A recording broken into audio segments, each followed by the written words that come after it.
Live again on A Dose of Positivity, and I am so glad you are all here live. And I want to welcome anybody who's listening to the replay or anybody who's live or on Restream right now. All of you stewards of the land, humanitarians, and solutionists, welcome to another exciting episode of A Dose of Positivity, where, as you know, I have the great privilege and the honor to interview passionate change makers, thought leaders, social and environmental innovators, and wellness professionals. And if you are looking to boost your attitude and your energy and rise up, you are in the right place, because today our show is about overcoming adversity and Kryptonite to superpower, turning it around. And my special guest today is Catherine Stevens. And before we get started, I just wanted to remind you, everybody's going to have the opportunity to ask questions live. Just or if you're shy, just put your questions or any comments or feedback in the chat, and we will definitely get to it. And again, in the replay, we will do the same. And as you know, as we're waiting for more people to come in, I usually read from one of my books. And today I'm just going to read a very short paragraph that'll get you to how are we talking about superpowers and kryptonite to superpowers, and then also moving into marketing, because marketing is a superpower. And marketing, whether you're a retailer or you're doing a business online, or whether you're trying to get your children to do something, there is a strategy that works. And that is what we're going to be talking about on so many levels today with Catherine. So I just want to give you my twist on marketing and why it is so important in your family dynamics, in your work dynamics, and even in your relationships with your spouses. So this is in Marketing 101 in a chapter called Fruiting in my book. So the rest of the money I used to develop a marketing plan. And as most of you know, I'm a business person, right? So this is when I was going with my national company, Alaska. And I talked about how I got this loan for $200,000 to escalate this company that I had created that I went national with in 1992. The rest of the money that I got from the bank was used to develop a marketing plan and to run the company. I learned from running my businesses and helping others with theirs that 80% of business success is attributed to marketing and collaboration. The word marketing for me translated into one thing: education. It is the creative process that ignited my passion for business. So, and if many of you on here, I know you probably know me, but for those of you who don't, I have had several eco-green companies and very successful, allowing me to retire fairly early. And my motto is, why retire when I can inspire? But education is what I was doing through all of my businesses. And you can say it was marketing. And I was a social and environmental activist. And I used my business like I was laundering drugs, you know, like the mafia in the laundry room.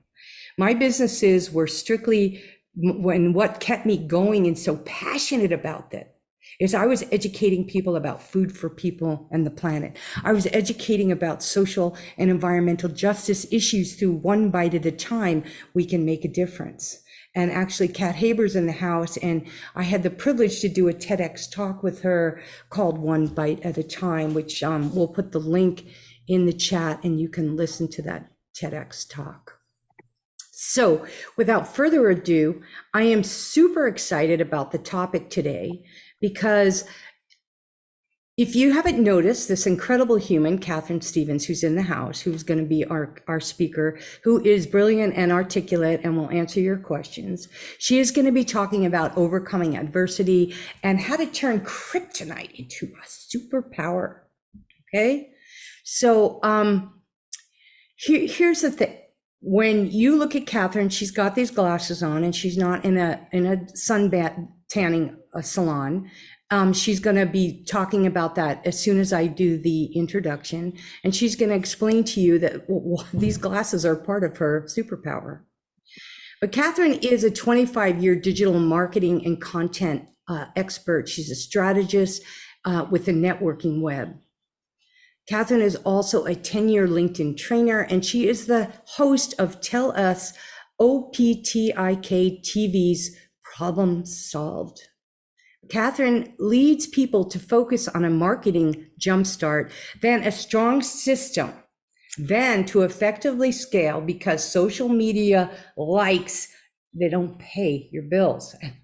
Gosh, do I know that, Catherine. She is also a screenwriter in her spare time, and I'm going to convince her to be a screenwriter and write my Living Like the Future Matters screen book. Okay, Catherine? She discovered how to move her severe dyslexia from kryptonite to a superpower, and 6 months ago had to cope and thrive coming back from a vision injury. And you will get to know way more about her during this interview, and also all the links on how to get a hold of Catherine will be in here. And Catherine, welcome, welcome, welcome to A Dose of Positivity. I am so grateful that you are here, honey. Thank you so much, Donna. And thank you for being the inspiration for so many people to have a better life. Thank you so much for that. Well, listen, honey, first, let's share a little bit of history about you, what you did before you were a marketing expert, just to give us like a 5-10 minute scenario, and how you got to where you are, and where you are also with your health too. I would love people to understand the glasses first and foremost, so they're comfortable. Right. Well, first of all, imagine doing what you do, 14, 16-hour days, and then discovering you can't do that anymore, can't be on screens anymore. That's where things are now, but it wasn't the first time I've had to do that. So I've actually started out in marketing before online marketing was a thing, because my dad had an he had a old school traditional marketing company. And, when I was very little, I worked for him, and then discovered this thing called minimum wage. And I actually got paid for marketing in my teens, which was great. So I have a little bit of old school, and I've been following the internet since it was the free net. So I've seen all the change. I love writing at the beginning of the wave, because watching all the changes that happen is just amazing. And when you look back at some old videos and you see the differences, just 2 years today can be completely different of what was 10, 15 years at a time. It's so exciting. But let's go back to school days and discovering dyslexia, because my first true diversity was discovering I wasn't stupid, as my teachers like to call me. I was at an all-French Catholic school at the time in Montreal, and it was learning disabilities didn't occur. My dad my parents, I should say, found out I was not just dyslexic, but severely dyslexic. Mm-hmm. Well, I got pulled out of that school system because they didn't believe in learning disabilities. I got put into another system, and every day when I found I was just not having a good time, my imagination would just go, and I rode that. But where it became a superpower was every Friday afternoon, I got to go to a dyslexia school in downtown Montreal, and I had to take a cab, the train, and another cab to get there. The vice principal used to stay with me until the cab came at school. I would then go to the train station, and my mom gave me a $5 bill for each cabin. And I thought, this bus goes straight there. Why am I going to waste $5 when I can spend a quarter? So I used to go to my dyslexia school for a couple of hours in the afternoon on Fridays. And then I would pocket the money. Some of it went to the bank, but some of it went to entertainment. So this was the first of it. And after 2 years, I ended up saving a lot of money and bought a bond. So it all depends, no matter what happens to you. there's another way of looking at it, and something else will present itself later. Because imagine my parents' shocked face when my bond came to fruition at the age of 12. Oh my God. It was a different time. I don't know if kids could even open bank accounts today, but it was pretty something.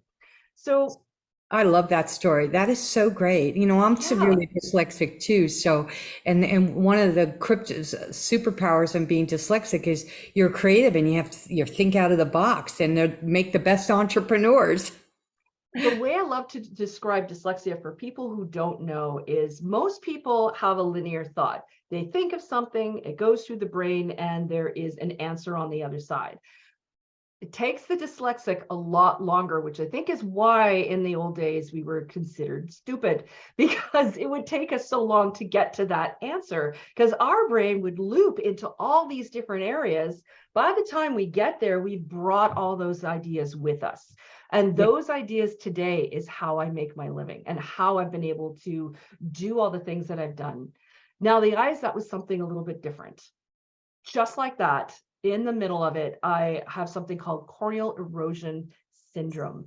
And that was just one eye. The cornea decided to split. It's a lot of tiny little cells underneath that eye. Very painful. Don't recommend it. And I had to sit in a dark room for a week. And even then, the right eye followed because it was on course, and they both had that. Lost my reading ability for almost 3 months. Light sensitivity is still difficult. I still have difficulty with some reading in small script, but it's getting there, and it's going to take a while, but it made me think about work in a different way. And what's really crazy is if I have to find, how do I fit my work into 4.5 hours of screen? Can I limit and shorten the workload for other people? And that's what set me on this journey of how do I limit the Mhm. time it takes to do even greater impact than before. So that's been my goal for the last 6 months. I just love what you're saying here. And for everybody who's listening, if you read my blog from this week, that's kind of what I was talking about too, is, we get tripped up and we can either go down south and, and go to hell, or we can rise like a phoenix and, sure, you're going to feel it. But here's a woman who has overcome a lot of adversity, including, a mild blood cancer too that you have. And the reason why I'm so excited to have Catherine here is because she's as sharp as she ever has been. She's figuring out and learning and has learned different ways to share all the skills and that she has acquired all these ways, getting through all of these adversities. So let's talk about how you turn a challenge into a positivity.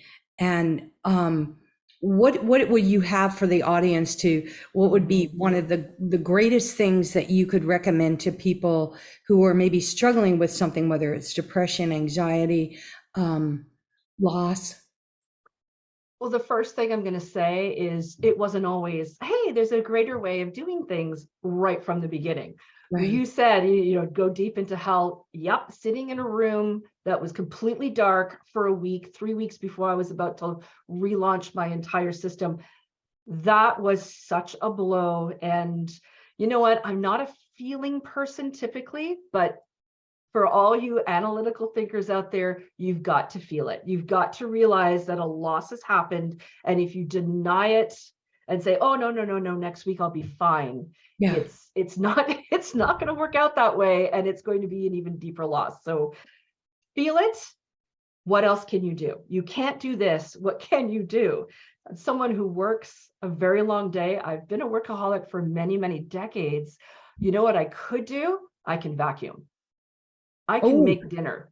I can't read the recipe. I had Alexa read me the recipe 20 times before I got it right. But yay, you know what? Alexa. I ended up cooking. I ended up cleaning because it was something I could do. Couldn't always tell if I actually got the dirt off the floor, but I'm going to pass that damn vacuum all over this house because I can do that. I Oh, can listen to all those audiobooks that, I've had an account for years, and every month, oh yeah, that's a good book to listen to. Don't have time.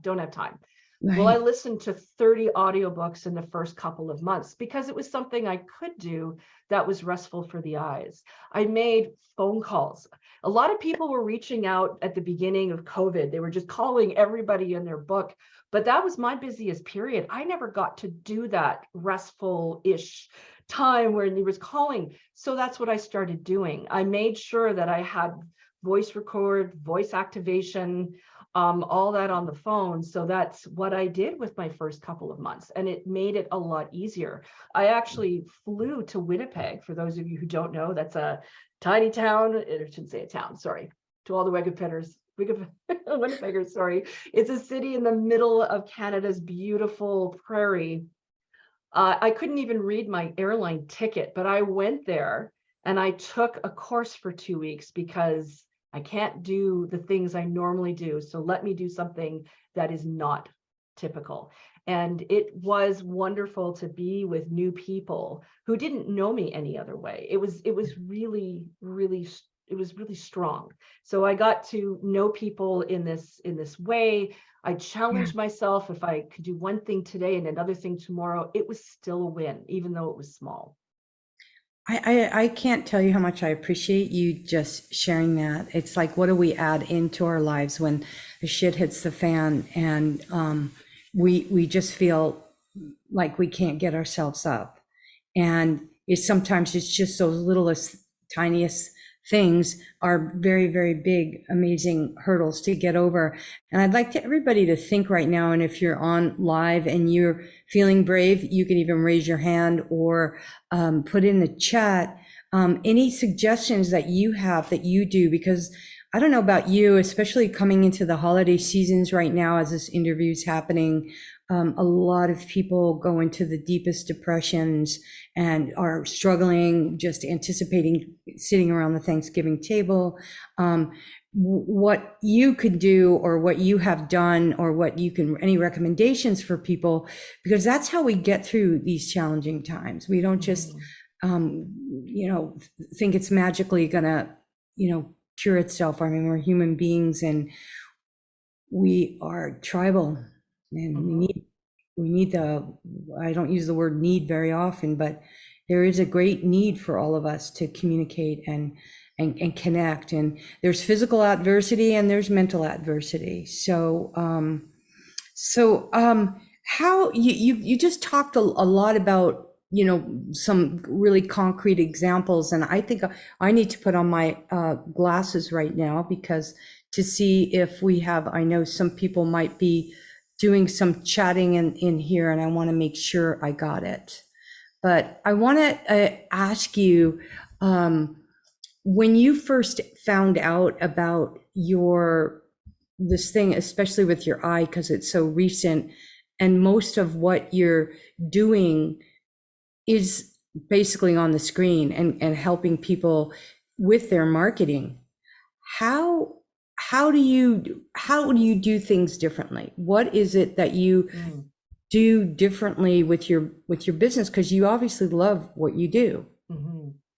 I'll be honest, it all came to a screeching halt when it happened. There were even people I couldn't get back to because I couldn't be in front of the screen, couldn't send an email. It was awful, but I did ask around through text, because I could text and I had a text reader, and I was looking for a vision VA, so a virtual assistant who could come through my Zoom. You know how you can take over somebody's screen in Zoom, and they would read my email for me. I would be looking at a dark corner of the room, and they would go through, and we would go past all the emails that were not important, but the emails that were number one, clients, number two, colleagues, number three, those admin things you have to do, like pay bills and stuff like that. And that was incredibly helpful. And I had her 3 times a week for 30 minutes. It was a job she'd never done before, but it wasn't that difficult once you got past the, okay, we're going to share this screen on Zoom. And then she just took over. And It was just a minor thing, but it allowed me to go through about 5%. I'm not going to lie. I get about 200 emails a day. We got through 5%, but we got through the most important. Yeah. Second, where I had some consistent regular clients, we moved to the telephone for some of it. Yeah. Or I would have Zoom open. Again, I'm staring at a blank spot that's dark in the corner, and then we are going into a discussion. All three of my one-on-one clients had decided to continue, but we understood they had to understand that we were going to go at a much slower pace until I was able to give them, a little bit more time on the computer. So we went very slowly, but we continued to go. Groups that had to go on hold because I didn't know how I could do multiple hours. And now that I'm up to about 4.5, maybe even 5 hours on a screen, now I can start looking at new things. So it did take a while. I'm glad to tell you, putting an emergency fund together on the side was really important. Really glad I did that in the past because it came in handy during that time. So that was another thing, because there were some things I didn't want to end and I didn't know how long it was going to be. Sorry? I was just going to say, when you say emergency fund, can you talk a little bit more about an emergency fund? Putting a sum aside, even if it's $50 aside monthly, so that you can pay bills for a couple of months if there comes a time when you can't do it. Kind of like the bus fare, you just like, put it. That's a very good thinking. Yeah. It's very important that emergency fund is very important to have. Yeah. The other thing that would be really, really smart is to call the people who, and I should mention, I had a phone phobia for many years, because why not send text? Why not just meet on Zoom? Why not meet in person? Who needs the telephone? You lose your sight, you need your telephone. So I got over that phone phobia pretty quick. But call the people who have access to other people so that they know that you're not disappearing. You just need some time to heal your eyes, work a little bit differently, then go forward. And honestly, what did I do with my time? Pen and paper, good old analog pen and paper. Yeah. What can I write today? What when I do have an hour and a half on the computer again, what are the most important things I do? When I do have a time to hire another staffer, what can I do with them first? Is it a great time to write your book? Of course it is. It's pen and paper. It's still a great way to communicate. I just hadn't done it in about 15 years.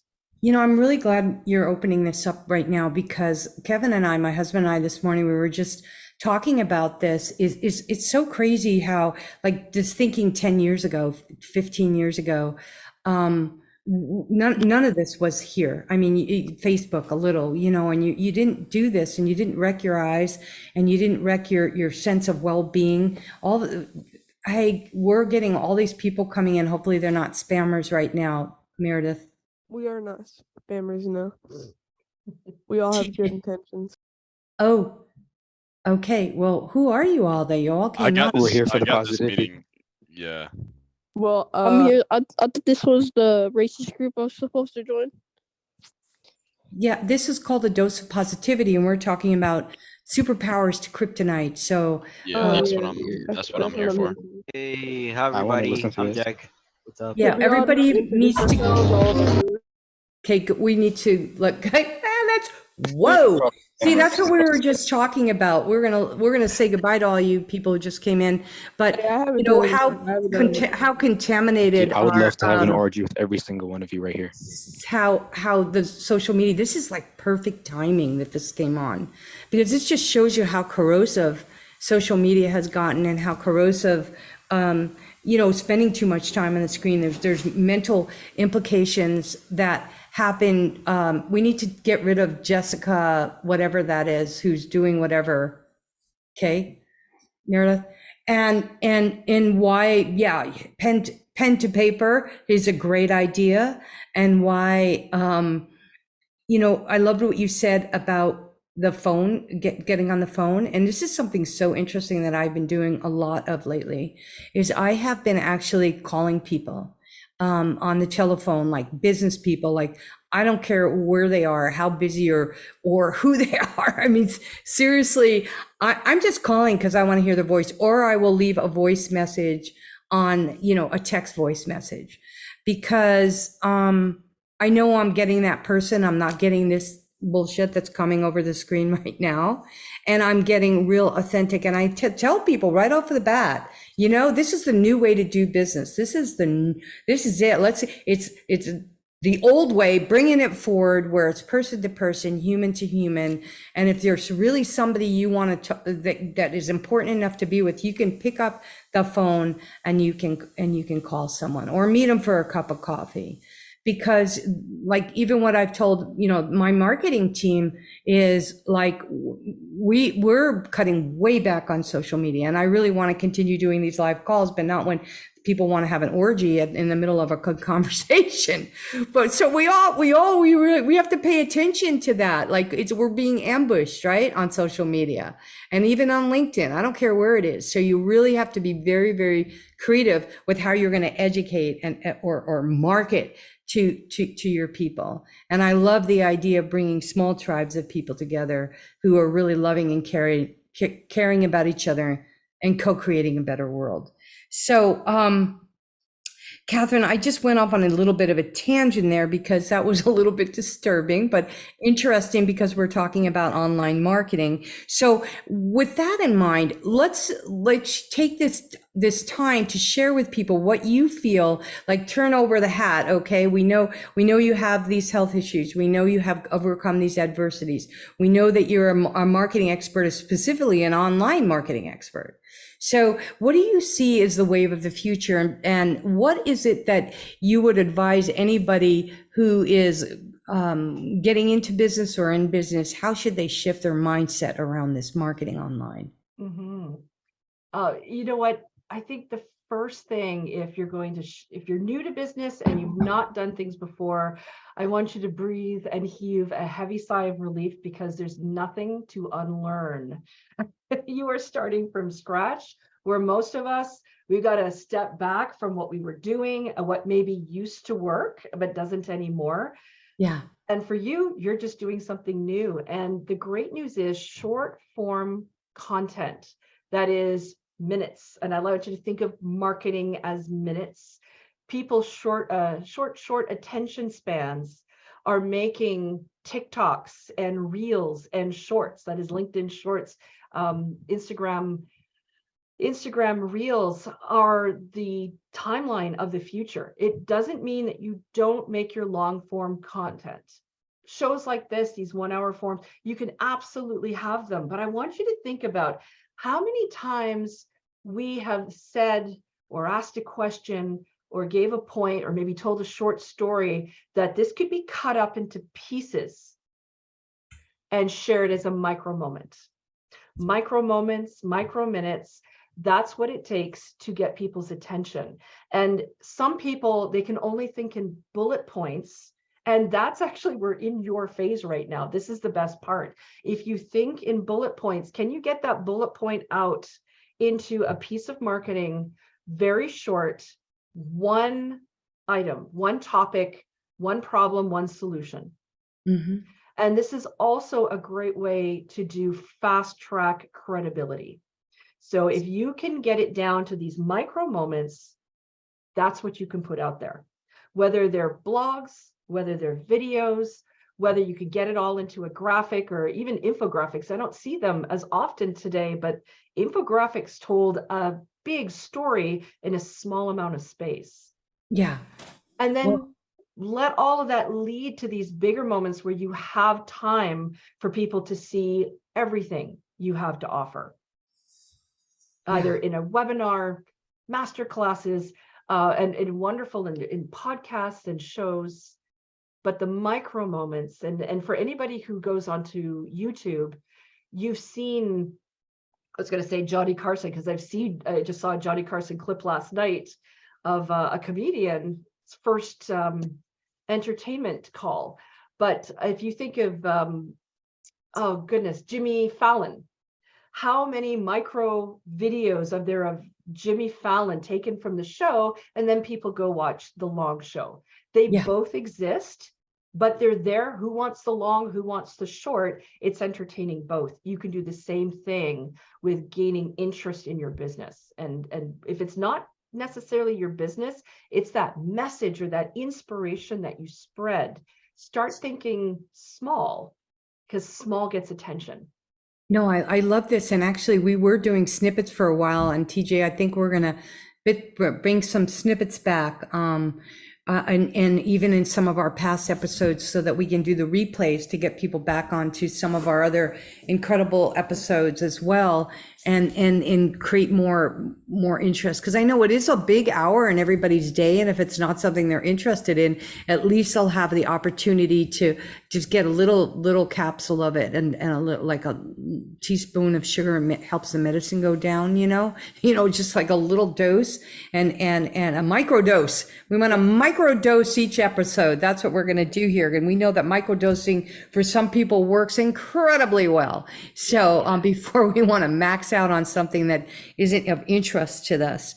So I like that about the little snippets. And which media platform do you feel like we've seen so many come and go, and we've seen TikTok go crazy? Personally, I don't want to spend time on any of them, but if I am going to, and like Alan, one of our people on the live, he's talking about Facebook started the downhill slope, right? Of evil internet. He calls it the EI.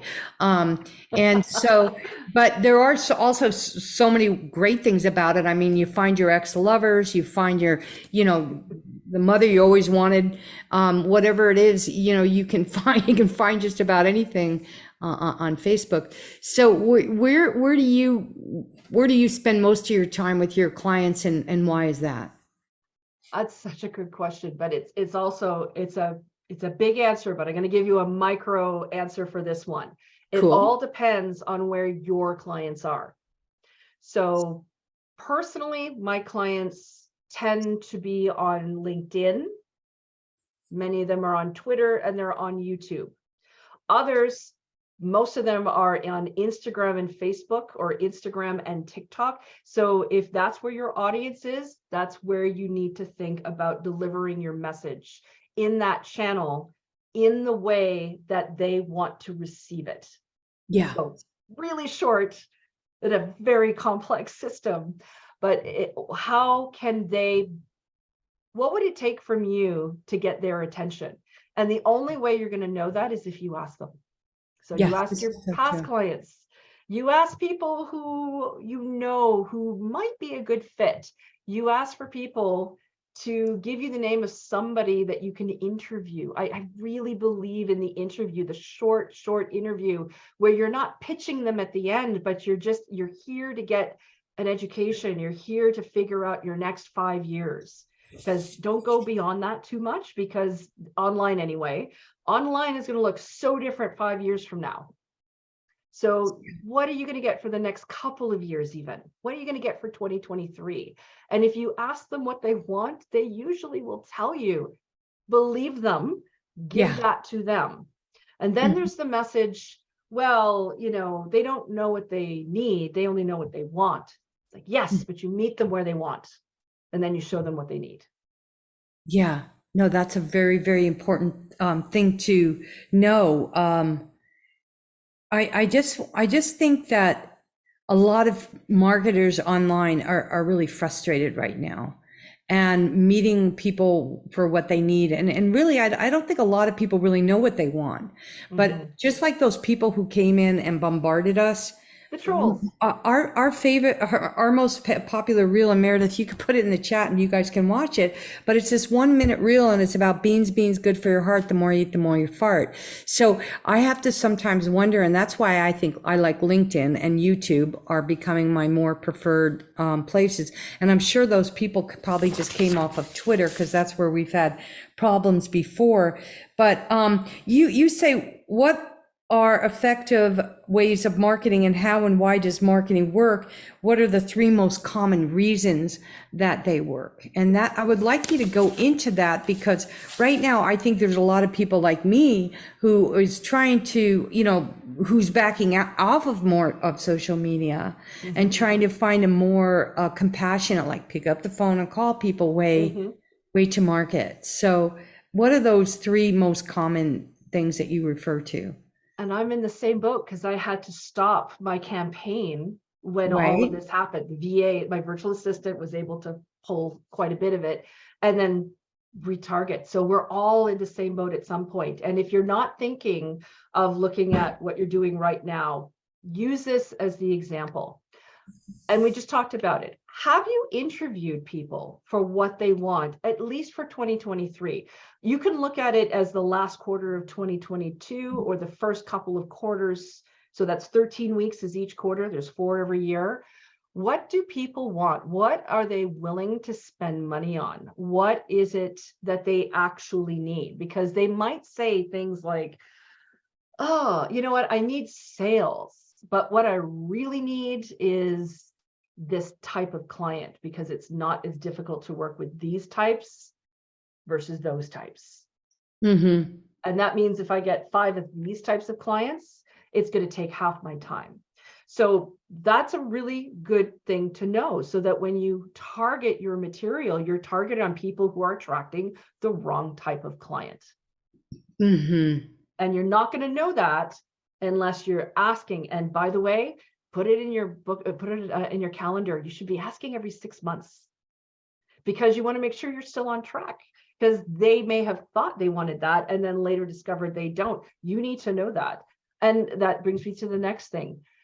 2 things happen when we keep the same amount. Now, I could talk about evergreen, which is content good today, good tomorrow, good next year.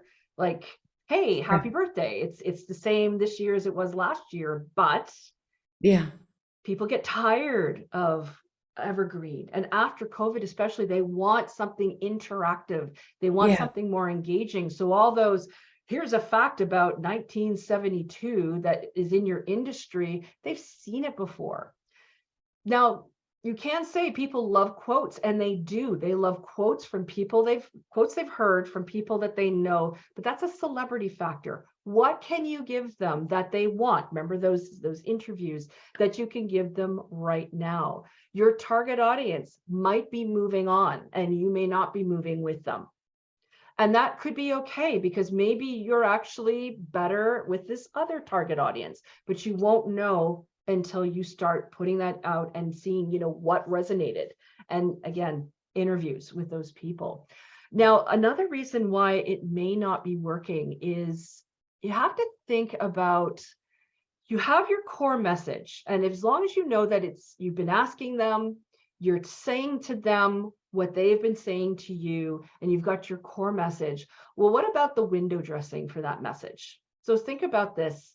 If you're dealing with someone like me, or masculine energy, or somebody who's analytical thinking, big stories may not be the way to attract us. We want to know information now. So I practice before I do an interview. And by the way, it's been 6 months since I've done one. I have to go, okay, we're going into more story mode, because your audience, they want that connection. Or some analyticals, they just want to come in, they want to get the answer and go. So I would change for that particular group. But how are you dressing it up? Are you using examples that they recognize and see themselves in? Are you using video with models where they see themselves in? Are you using those beautiful backgrounds that resonate with them? And colors are just as important today as they've ever have been. There are, I can't give you the name of the group right now, but Benjamin Moore, as we're going into another season, Benjamin Moore and another big paint company have produced what they consider the colors, the it colors for 2023. Well, there are web colors for 2023 as well. And I wish I could remember who puts them out, but there's a couple of groups that put out what they predict are going to be the colors. So does that mean that you change your core colors? Do you change your marketing colors? Not necessarily, but maybe those action colors. And there are action colors. If you ever look at a web page and see what color is the button, you're going to recognize that most buttons have action colors: orange, red, yellow. They really stand out, and they're not being used in the rest of the page. And maybe it's time that you need to start adding those to what you're doing, because it is very effective for others. And then you're leading people somewhere. A button, Meredith. Yeah, buttons. Visibility to credibility, credibility to offers, offers to profitability. Because if you're just putting out offers, then the first time they see you, it's not good. You need to build that credibility first. Absolutely. And someone's always seeing you for the first time. So you need a mix of all of it. And it's, can be frustrating. This is so good, because whenever I do anything each year, whenever I'm doing any kind of marketing, I always Google the trends of the color trends, font trends, button trends, like what are the most often buttons. And here's the thing that where I want to turn this conversation, because we only really have 10 minutes, because I'm going to have to end early and go to the art gallery. Yeah. I sold another print today. Actually, Meredith, put the Eco-Spired site in there. And before I forget, and this is really important as far as marketing goes, I'm marketing to you right now. I'm educating you right now.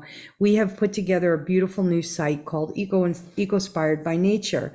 And there I sell my books, and I sell nature prints and food prints, and they're absolutely gorgeous. And all the profits usually go to protect nature, but right now they're going to our GoFundMe for Tell, who's not on the call today, who's very ill, who's my VA, my virtual assistant, who does more than just read emails. She's quite an amazing person, and I absolutely adore her and love her. And we even and Beverly, you've donated, and I'm so grateful, and so is Tell.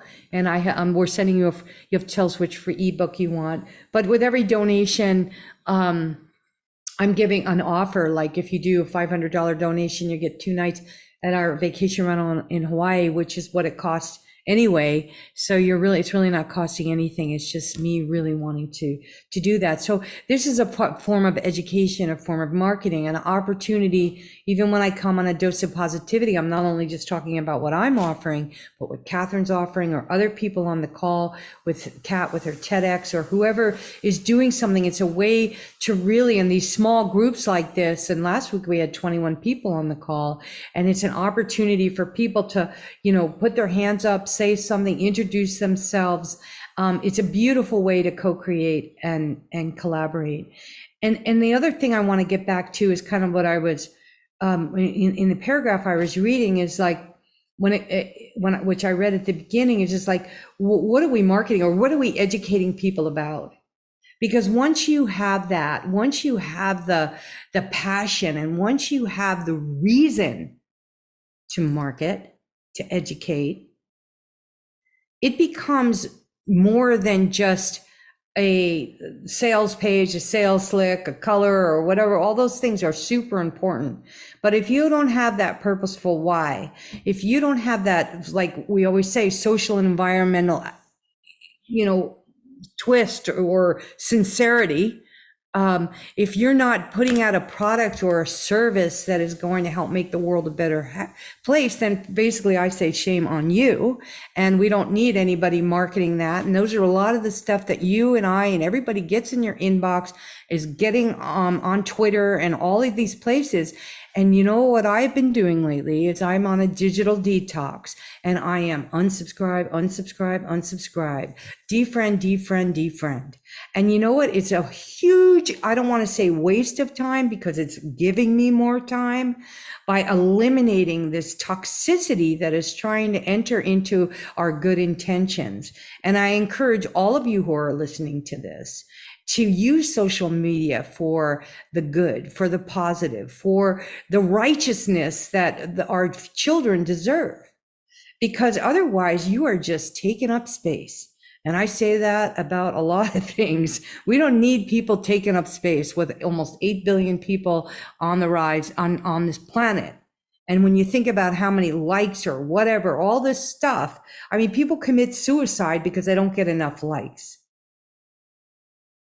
People commit suicide because they don't get enough likes. There's statistics out there. I'm not just throwing this out there.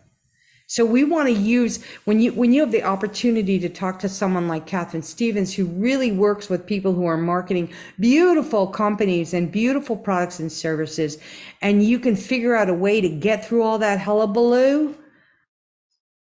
Yeah. And I know that, you know, everybody who's still on and still listening to this, hopefully you're hearing what I have to say.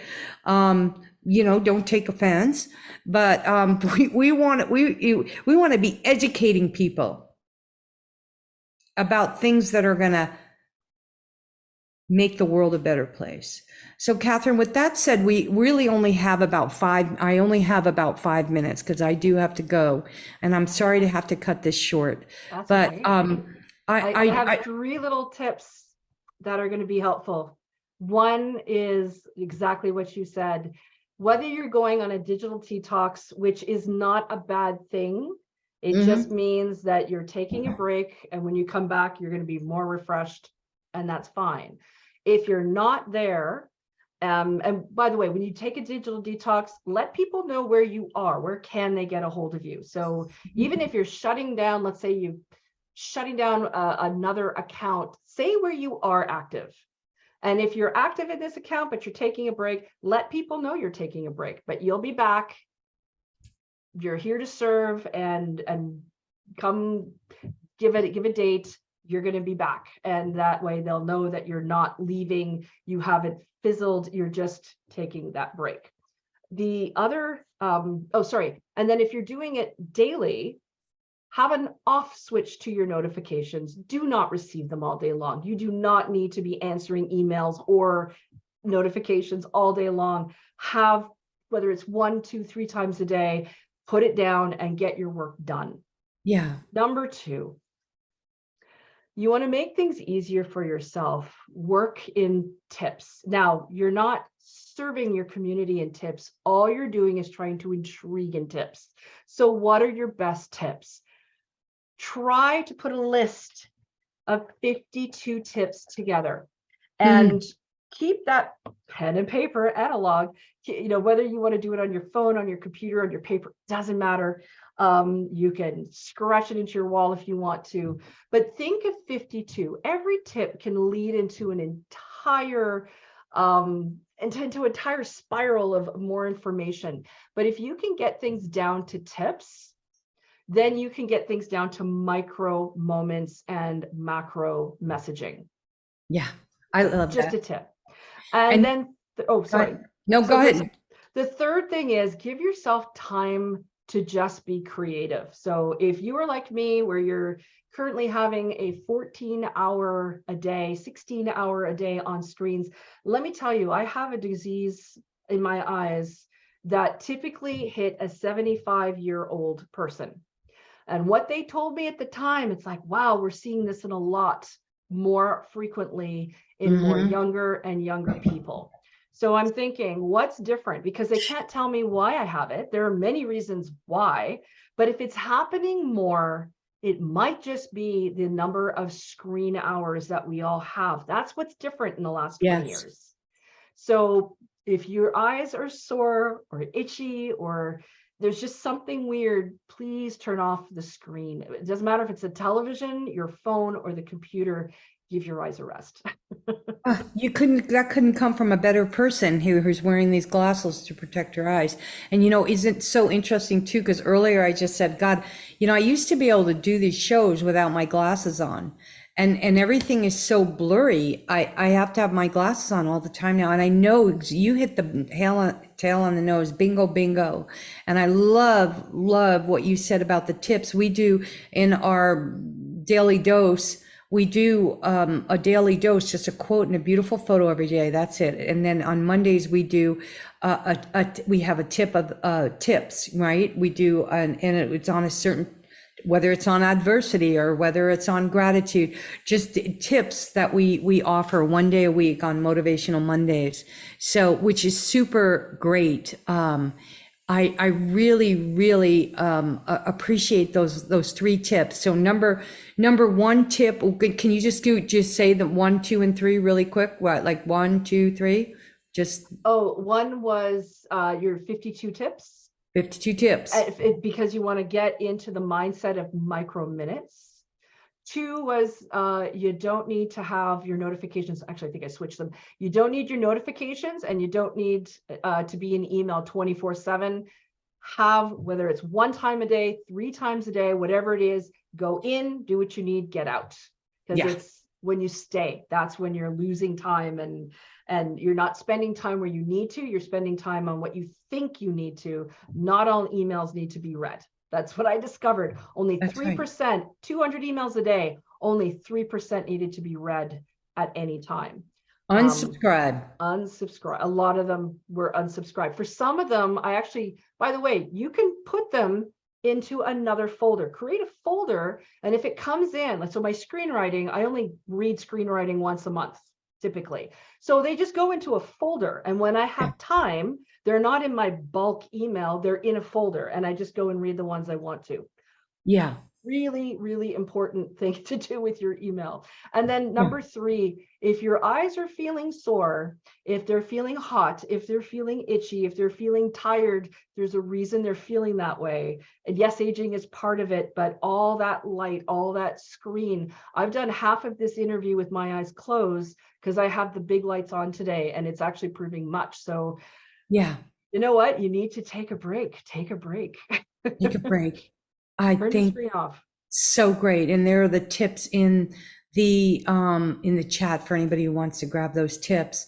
And also one other tip that I always tell my girls when we're working is, like, every hour, get your ass up and move around. And that doesn't mean bring in your phone or whatever. It means get your ass up and move around. And because you got to get the circulation going in your body, because your eyes are connected to the rest of your body. And you want to get that blood pumping. You want to make sure you're blinking constantly. We forget to blink, that's another really important thing, and that dries out our eyes. And there's your thing. And I say one thing with this thing, because it was really important. Very important. There are eyedroppers that have that are with and without preservatives. Preservatives actually leave sediments in your eyes. Non-preservative, you have to get behind the counter. I did not know that. I wish I had. Yeah. Okay. Well, that is super, super awesome, cool to know. And actually, I was don't get drops with preservatives in it, people. That's for sure. And if it's not from behind the counter, it's got preserves, and those preserves add up over time. So if you find you're using them more, you're actually leaving more sediment in your eye. Wow. So you need to get a prescription drop, or is that what you can ask for them over the counter? Okay, cool. Well, this was so great. And I know you're doing an upcoming workshop on more marketing. So people who want to get more marketing, we're going to put all of your, what is the date of that event you're having? Actually, if you don't mind, I have it right here, because I know you don't have this one. We just created it. May I drop it into the chat? Oh gosh, please do. And then we'll make sure it goes on the live stream and everywhere too. Good. I'm not starting LinkedIn Client Engine until next year, but this is a feel-good 2-hour workshop I do. It's a completely complimentary, and it's about bringing a big goal and then making it bigger and bolder, and then what steps do you have to take. So this is the Let's Take On 2023. It happens to be on Wednesday, December, you'd think I'd know the date, Wednesday, December 14. Yeah, this is a lot of fun. So cool. You come and you meet people and you work on the big goal for 2023. And you said it was free? Yes. Yeah, it's the Christmas present of 2022. And so people have done some really cool things. Now, I prefer that people come and work on their marketing, but I had somebody come, she wanted solutions to talk to her son and have him talk back. And she left because a lot of people were parents, and gave her some great solutions, because we work in little groups. So you can come with anything. It's fine. Cool.